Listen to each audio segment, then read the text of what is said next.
and I'm delighted to welcome to the show the one and only Sam Fender, or Santa Claus, as I'm going to call you. Because you've come through looking very festive. I love the hat. Thank you for making the effort. In fact, you're the only artist that's put on a festive look, so big up. No way. Yeah, man. Well, thank you very well. I'm very chuffed. That's not to make anybody else feel bad, but other artists, you know, you are. Just saying, make the effort. I'm carrying the Christmas spirit. What can I say? That's it. Talk to me about Christmas for you. Like, what is your general feeling towards it? And be honest. You know what it is, right? It always just descends into absolute chaos up home. It's like, you know, I've been now, especially now, because I'm away for so long. So when I come back, it's like, it's all of my mates that I've ever knew in my life, and then we all kind of get together, and it's like a lot of people to go have a pint with. Do you know what I mean? Mm-hmm. So by the end of it, like, I'm just like, never want to drink again, never want to eat again, just never. It's like, yeah, I mean, it's just, you're proper, like, you come out like, it's just a feeling of bloat all the time. That's what it is. The feeling of bloat all the time, and just I feel clammy at Christmas. Do you know what? I know exactly what you mean. Well, it's clammy. You sort of I mean, look, again, there's so many different ways to sort of like celebrate Christmas, like the run up to, whether you're going out like the night before, the actual day, or the like even like the week or two before, whatever. But like, there's just this intensity of people, isn't there? Completely. And it's like everyone goes mental. It's that thing, like, I mean, obviously we're a drinking country, but like, I think you know that thing where people just rock up at the pub at like 9 a.m. They go, it's Christmas, but they're saying like it's Christmas. It's like, no, it's January 2nd. Like, why are we still doing? We do love to rinse it. Come on, it is Christmas. It's like, yeah, it was like 7 days ago, but you know what? Go off. All right. So, well, look, as you're feeling, you know, Christmassy and clammy, songs soundtrack, this mood. All right. So we're going to hear from Westerman. Talk to me about Westerman and why you've chosen this song for this moment. I picked a mixture of like just tunes that get played when you're like having a house party, but then I wanted to pick some tunes that I just, when I'm having a chill one as well with my mates, and I know that this tune will be playing when I'm like sat with my pals in the kitchen. I just love it. It's Westerman. It's sick. I actually got into him because of Ben Howard. My manager manages the two, and that was he told us to get on him and put it on, and it was just like, it was actually the back end of summer. I was like sat in the backyard listening to this, and it was banging. So I know it's going to be on rotation a couple of times over Christmas when I'm with my pals. So. Lovely. All right, well, let's get it on. This is Westerman with Confirmation. Radio 1's Future Sounds with Clara Amfo. So that was Westerman with Confirmation. If you just tuned in, it is Sam Fender's Family Christmas. Whether it's blood family, chosen family, everybody is welcome to this party. So Sam, next on your list is The Darkness. I don't know if you follow the lead singer, Justin Hawkins, on TikTok, but he's got this amazing series where he breaks down and how he talks about your songwriting. It's so fascinating. Wild, yeah. No, I saw it, and I mean that's bizarre as well, because like I was a kid when I got the Darkness album, and I used to think that I was like really quite little, and I used to think I was like really cool because I had swear words on it. I was like 7 or something, and I remember when that album first came out, and I used to think it was so funny, you know, and it was like, yeah, mad. So that is one of my favourite Christmas tunes as well. It's just brilliant. You know, he's a brilliant songwriter, and like, yeah, I like him. I like his sense of bells and exactly. It's perfect. It's absolutely perfect. But yeah, like I'm glad you've checked out his sort of TikTok musicology series, because yeah, the way he breaks down a couple of your tunes, it's it's just really lovely. So I'm glad you've seen that. We're going on to a classic now from Sir Paul McCartney. Talk to me about him. Do you remember do you remember, have a sense of feeling when like the Beatles or him as an artist sort of like first impacted you as a child or imprinted on you? Yeah, I totally remember the time. I was probably like, I mean, obviously I'd heard the Beatles and stuff, but I think when I was in school as well, when I was in school, I had a friend in primary school who was like a Beatles obsessive at the age of like 5, 6. So it's quite a really early age to be into the Beatles. And he used to love the Beatles so much that like I just kind of decided to hate the Beatles because it used to do me head in. So then I did that, and then obviously I hit my teens, and started getting into guitars and things, and then I found my mom's Beatles collect like CDs. It was actually, I think they were my brother's actually, and I think I put on the first album, I put on Abbey Road or something, and it was one of them things where I was like, oh my god, this is actually amazing. And like, I know some people talk, like I know loads of people bash the Beatles, right? I hate those people that are like, I don't like them. You know, people sometimes say they don't like the Beatles, like, and I feel like they're doing it for the purpose of trying to sound cool. Oh, it's a personality trait for a lot of people to say that. Yeah. Totally. And I'm just like, shut up, they're class. Like, it doesn't matter if you don't like them, you can't deny how good they are, and that's just like, that's the crack. And I was completely obsessed. And then Revolver was the album that like, just like, I was like, what is this? It's a song called She Said, and that tune, I don't know what it is, it just awakens the spirit. So we're going to go into, I guess, Paul McCartney's definitive Christmas tree. It's just very jolly, this one, isn't it? I just love I love the like cheesy synth, like the synthesizer. Ding, ding, ding, ding. Yeah, that one. Yeah, I don't know what it is, the filler's full of joy. Well, please introduce it. I mean, it can only be one song, but still, Sam Fender, let the people know what it is. It is what is it? Simply having a That's wonderful, it. This is Paul McCartney simply having a wonderful Christmas time. Radio 1's Future Sounds with Clara Amfo. So the next one, I'll tell you, there's this like tradition that I have every year, where I go into my local and we sing Slade, but we sing this version that if you find it on YouTube, just watch it. It literally, I don't know what it is. Maybe it's because I'm just a weirdo and I think it's funny, but it really makes me laugh. And it's a version of Slade where it just repeats the first line, but like it keeps the melody going.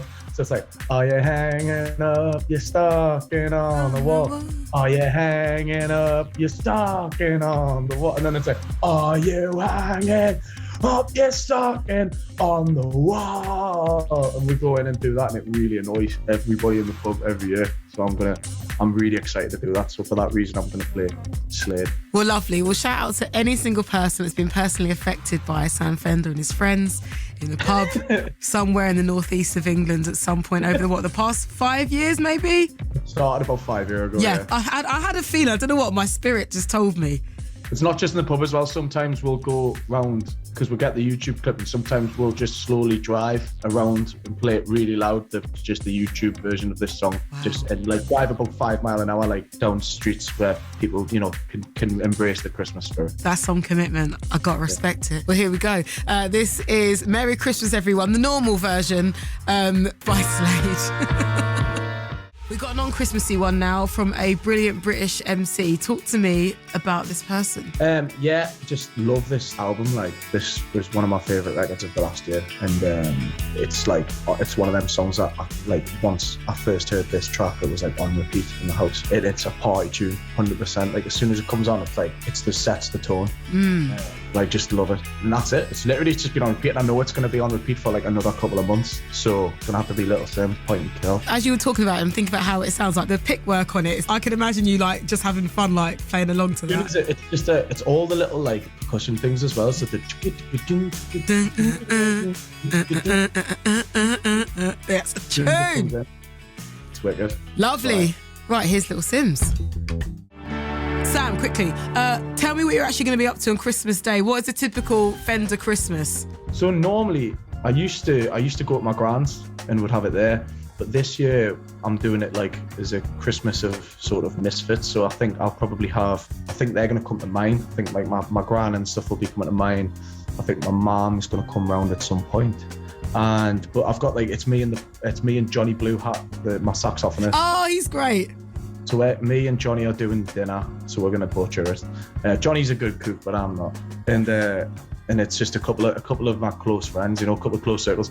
We're the misfits, we're the ones that all the people that kind of want to just kind of congregate together. We're like a big sort of chosen family. But I'm going for a pint with my brother, like in the early hours of Christmas Day, so I'm very excited for that. I'm going to go for a pint at like 12 or something with him, so that's going to be lush. Well, I hope you are able to make it back to your home after said pint. Just one pinter. Just one. I mean, if it's my brother, it's going to be a skinful, but I'll try and keep it. low enough so that I don't, like burn my hands on the cooker or absolutely burn the dinner. Exactly, man. People need to get fed. All right, so we've had a bit of everything, really. We've gone from Slade to Paul McCartney, The Darkness, Little Simz, Westerman. Where to next, Sam Fender, on this wonderful festive adventure? Well, it's just a song that, like, I don't know, when it comes on, it like just seems to put a smile on everyone's face. And if it's in the family, like I'll put this tune on and it's like everyone's up, like my grand's up, every auntie and uncle's like, oh, this is a good one. This is, you know what I mean? And it's one of them. And I don't know what, I love anything that I think, I don't know why it makes us giggle as well. This is just me actually just exposing how much total weirdo I am. But we're all weirdos. Certain music just makes us laugh. And you know the bit where there's just like a hammer, like a hammer hitting like a metal plate or something. I don't know what it is. Like, it really makes us giggle. I don't know why. It's quite Monty Python-esque, isn't it? Do you know what I mean? There's a few, yeah. I don't know. It's really comedic. There's a few things in music that make me laugh. And it's that. And the whistle in Sir Duke by Stevie Wonder, where it just goes like it's not that bit. No. It's not that bit. It is in that song, but it's the bit where it goes dum dum dum and it goes. Oh yes. It's just like it like properly buckles us, and people are sat there going like, "This is such a tune," and I'm sat in the corner like howling at myself, and they're like, "People are like, what's wrong with this kid, man? He's such a weirdo."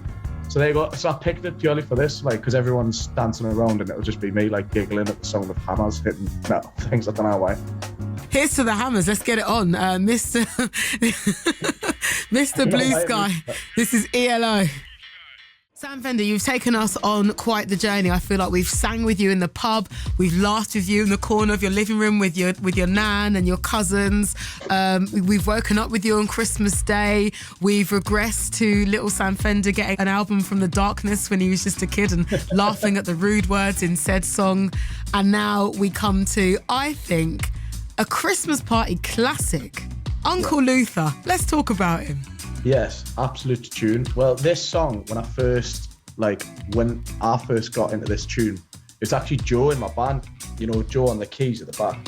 And he does all the bits, especially when you're performing 17 Going Under. Yeah, we literally call him the hype man, because he screams at people and like goes like, come on. He had this wicked guitar teacher who was just teaching him loads of mad stuff. And he was like, I remember there was two songs that we used to always blast. And it was this Luther Vandross song, and it was Johnny Guitar Watson. There's a song called Superman Lover. And every time we used to play that, it was like, we used to go to like the McDonald's drive-through when we were like 16, 17, but like driving slowly with the windows down, rolling in, and everyone just thought, look at them babies. Listen, you got to make an entrance. When you're going through to the Golden Arches, you got to let people know that you're arriving, you know? So literally, like, when I have McDonald's, like, I hear this song. Like, I don't know why. It's just like, it's so connected to like sitting in a dark car park at like stupid o'clock in the morning, like a little bit drunk while Joe's driving us around. I'm just eating burgers and like just going mental to this song. So on that note, I will introduce Luther Vandross, Never Too Much. Lovely, let's taste it. Radio 1. And did you know, you probably did know this, that he was one of the main background vocalists on David Bowie's Young Americans album. He's all over it. I did not know that. Oh my God. Listen, right, if you listen to that album over the next few days, when you hear that man's backing vocals, you're just going to be like, oh! But yeah, he sang with David Bowie for about 3 years, and they were really, really good friends. So this is when nobody knew who Luther Vandross was, and you'll see him in all performances with David Bowie. Like all super skinny and like baby faced. Yeah, man, but yeah, Luther was the guy. We've come to the last one. Sam, I've really enjoyed your festive selections. We've chilled, we've raved, we've reminisced. Off the back of Luther Vandross, we're two-stepping, and I feel like we need to two-step off into the night. And this last song you've chosen is perfect. Talk to me about it. So this is like, my dad was like, when I was writing songs for the first time when I was like 14, 15, my dad's a musician as well. And my dad was like, you know what I love? He's like, a song that just literally, the verse and the chorus, he's like, the chord structures are exactly the same. He's like, and you've got the verse, it's like, it doesn't change at all. He's like, but the only thing that changes is just like the melody. He's like, and that's something that's so clever to do. And then he went, this is a perfect example of that kind of technique. And it's just like it's just the whole song. It's just dum dum You know, he goes into the verse, and then it's like comes to the in the morning, and then it goes into the get down, Saturday night. It's as soon as that comes in, it's like with all the chords are the same the whole way through. And that's like. And then there's that break, which is the ding. There's like just all it is just that like little break, the pre-chorus break, and then it goes straight back into the same chord structure, and it's just genius. An education. And it's like in the verse, it's one of them songs as well where like the chorus isn't really like I'm not there for the chorus, I'm actually there for the verse as well. Do you know? I know exactly what you mean. And I love that when I almost like, and that's what my dad also said. I remember he was going. He says your verse when he was trying to get us to like write a chorus because I kept coming up with songs I didn't have choruses. Right. But like you need a chorus, and he went. Hang on, 17 going under's that, isn't it? Yeah, well it is, and I was just like, well, Dad, yeah, look, it's still working. Now tell him. But he used to go, your verse should be a chorus, your pre-chorus should be a chorus, and your chorus should be a chorus. And I totally understand what he means by that though. And this song is like every part of it just feels like a chorus. I love it. Every part of it's a moment that you remember, you know. Well, look, he taught you well because, I mean, again, as we've discussed, 17 Going Under essentially does that. These songs sound very different, but I love the fact this was an inspiration. Sam, a delight always to chat to you. Salute for a fantastic year, and we'll see you in 2022, mate. Thank you so much, Clara, and I'll see you soon. Let's get into it. Sam's final tune. This is Oliver Cheetham. Get Down Saturday Night.